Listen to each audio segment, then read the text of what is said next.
നമസ്കാരം, കൊട്ടാരക്കര മീഡിയയിലേക്ക് സ്വാഗതം. പ്രധാന വാർത്തകൾ.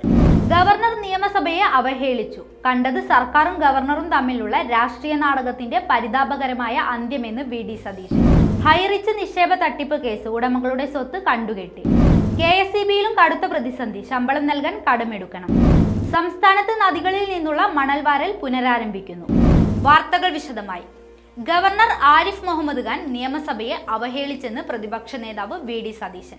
നിയമസഭയിൽ കണ്ടത് സർക്കാരും ഗവർണറും തമ്മിലുള്ള രാഷ്ട്രീയ നാടകത്തിന്റെ പരിതാപകരമായ അന്ത്യമാണ്. ഡൽഹിയിലെ സമരം സമ്മേളനമാക്കി മാറ്റിയതുപോലെ നയപ്രഖ്യാപനത്തിലും കേന്ദ്ര വിമർശനമില്ല. മുഖ്യമന്ത്രി ജീവിക്കുന്നത് കേന്ദ്ര ഏജൻസികളെ ഭയന്നാണെന്ന് നിയമസഭാ മീഡിയ റൂമിൽ നടത്തിയ വാർത്താ സമ്മേളനത്തിൽ പ്രതിപക്ഷ നേതാവ് പറഞ്ഞു.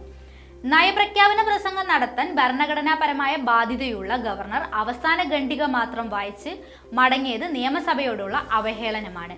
നിയമസഭാ നടപടിക്രമങ്ങളോടും ഭരണഘടനാ നിർദ്ദേശങ്ങളോടും അവഗണനയും അവഹേളനവുമായി ഗവർണർ നടത്തിയത്. ഇതിൽ പ്രതിപക്ഷത്തിന്റെ പ്രതിഷേധം രേഖപ്പെടുത്തുന്നു. സർക്കാരും ഗവർണറും നടത്തുന്ന രാഷ്ട്രീയ നാടകത്തിന്റെ പരിതാപകരമായ അന്ത്യമാണ് നിയമസഭയിൽ ഉണ്ടായതെന്നും വി.ഡി. സതീശൻ പറഞ്ഞു. സർക്കാരിന്റെ സ്ഥിതി പ്രതിഫലിക്കുന്ന നയപ്രഖ്യാപന പ്രസംഗമാണ് ഗവർണർക്ക് നൽകിയത്. നയപ്രഖ്യാപനത്തിൽ കേന്ദ്രത്തിനെതിരെ ഒരു വിമർശനവുമില്ല. കേന്ദ്രത്തിന് എതിരായി ഡൽഹിയിൽ സമരം ചെയ്യാൻ പോകുമെന്ന് പ്രഖ്യാപിച്ച മുഖ്യമന്ത്രി കേന്ദ്ര ഏജൻസികളെ ഭയന്ന് സമരം സമ്മേളനമാക്കി മാറ്റിയ ദയനീയ കാഴ്ചയാണ് കാണുന്നത്.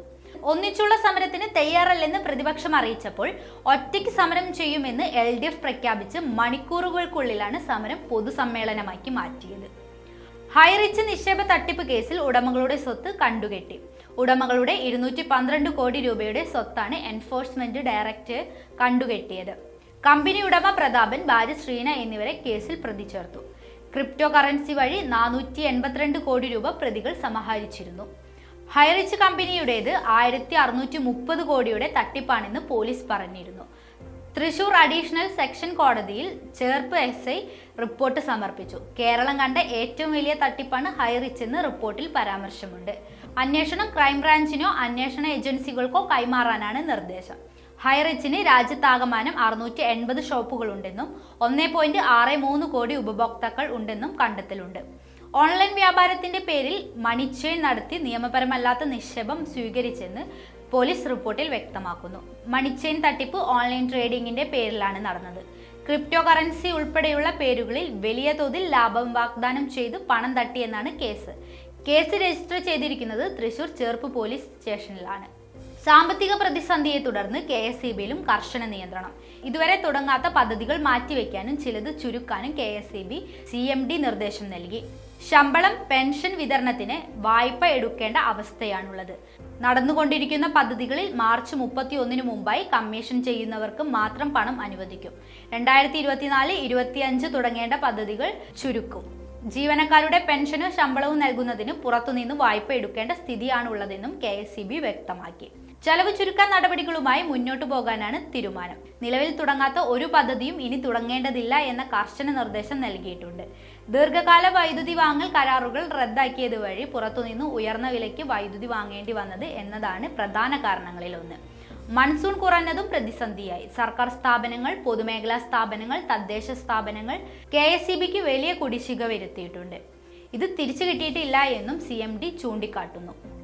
സംസ്ഥാനത്ത് നദികളിൽ നിന്നുള്ള മണൽവാരൽ പുനരാരംഭിക്കുന്നു. റവന്യൂ സെക്രട്ടേറിയറ്റിന്റേതാണ് തീരുമാനം. ഇത് കഴിഞ്ഞ 10 വർഷമായി മുടങ്ങിക്കിടക്കുകയായിരുന്നു.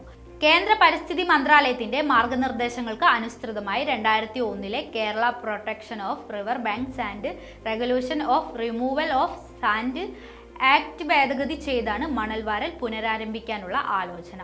കേരളത്തിലെ നദികളിലെ സാൻഡ് ഓഡിറ്റ് പൂർത്തിയാകുന്ന മുറയ്ക്ക് കേന്ദ്ര നിർദ്ദേശപ്രകാരം റിപ്പോർട്ട് തയ്യാറാക്കി അനുവദനീയമായ നദികളിൽ നിന്ന് മണൽ വാരാൻ അനുമതി നൽകുമെന്നാണ് ആലോചിക്കുന്നത്.